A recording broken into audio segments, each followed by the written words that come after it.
Conn River who was going to university and impressing a lot of people with his YouTube posts with the Mi'kmaq word of the day.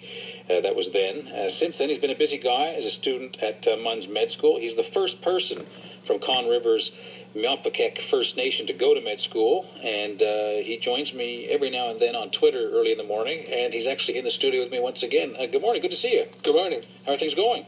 Good. I was a little anxious this morning. I didn't think I was going to make it. I'm pretty regimented in my mind, so I got up and went to the gym this morning. Like you always do. Like I do, yeah. And when I was making my way up to it, CBC, I popped in to get a coffee and ran to a friend who wanted to ride home.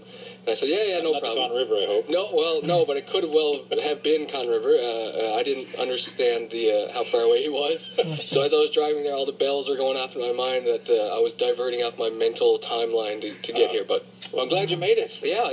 So where are you at in your studies right now? Well, right now I'm in my third year of the 4-year program, so I'm in what's called a clinical clerkship aspect. Yeah. And it's out of the classroom and now integrated learning in the hospitals and clinics, and it's in rotating electives. So I spend so many weeks on pediatrics, so many weeks on surgery, and then we write national exams at the end of each rotation. We kind of progress through. Okay, so in that rotation, what are you in pediatrics right now? Yeah, I'm just finishing my pediatrics. My board exam is tomorrow morning. It's a busy time, mate, because this is a part of the med school educational career where you're sort of in the practical side of things, dealing with patients, dealing with residents, and also writing exams. Yeah, it's a lot of moving parts, and also when you have to kind of start thinking about your career and what you want to do in residency. So I mean, if you're interested in pediatrics, you not only have to be a competent clerk, but it's important that you capture the attention of the staff, the residents, so that when you submit your application in a year, they remember you. And so it's kind of a dog show where you have to kind of strut your stuff and on the floors and show that you're competent, but also that you have an interest in that form of medicine. And have you decided whether or not you want to specialize? Are you interested in doing a residency? So in medical school, you kind of have a lot of people. You have a lot of people, or a large amount of people who come into medical school knowing what they want to do. You have a fraction of people who kind of, at this point, they're figuring out, okay, this is what I'm interested in, this is what I'm not interested in. And then you have John Jeddore, who's still kind of, running circles around the school. But my interest has always been in family practice because, the array of things you see and the amount of leeway you get and what you can make your practice be has always been interested. Right. So you're thinking of GP? Yeah, I'm thinking of GP.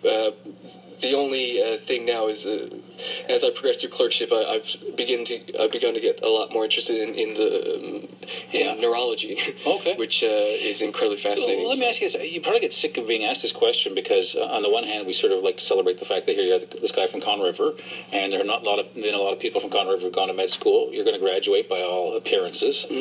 Is there a pressure on you to go back to the reserve and be a GP there, or are you like non-native people? Are you free to go and be a doctor wherever the heck you want? So I mean, Chief Mazel Joe always loves to, whenever he's in public or he knows I'm around listening, he'll always kind of point me out in the crowd and say, there's our doctor. There's our doctor. And of course, I'm seriously contemplating going back and practicing, especially if I do family. But my partner just graduated from medical school this year, like this last week actually, and she's doing family medicine as well. Is she from Conn River too? No, she's from Deer Lake. Okay. And we're so we kind of have to now, both of us together. You have to find a place in Central. Exactly. So that's kind of, we want to be, we want to be rural. We don't like the city life, right? The town life. I understand. So we'd like to be rural, and we have to kind of figure out where the need is, where they need doctors, which is most of rural Newfoundland, but that kind of balancing my family, her family, our interests, and everything. So sure. It'll be interesting. But then I think Chief likes to put a little pressure on me, so I mean, it's always in the back of my head. All right, well, I guess we'll figure out what it is you're going to do when you decide to do that. One of the things between you and actually your whole bloodline, you guys have been pretty active to actually bring about a revitalization of traditional culture in Conn River. You're obviously very proud of your heritage, and you mention it on Twitter every now and then. Do you feel some sort of special pride? Is it as being a guy from Conn River with who's going to graduate from med school, or do you just think like you're just another med school student going through the grind of what med school is? I pretty well just consider myself, one of those, like you said, one of those guys or one of those people just kind of going through the motions of medical school. Yeah. But I feel like my upbringing and my background is incredibly important to how I'm going to practice medicine and my approach to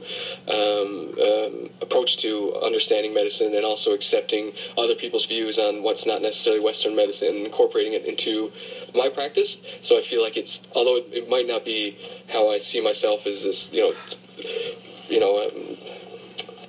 as a first-person convert or whatever to go to medical school, I feel like what my upbringing has shaped me to be will influence how I practice medicine. Right. Well, it sounds to me that even if you're not based on the reserve, you're not going to be that far from it. No, definitely not. No.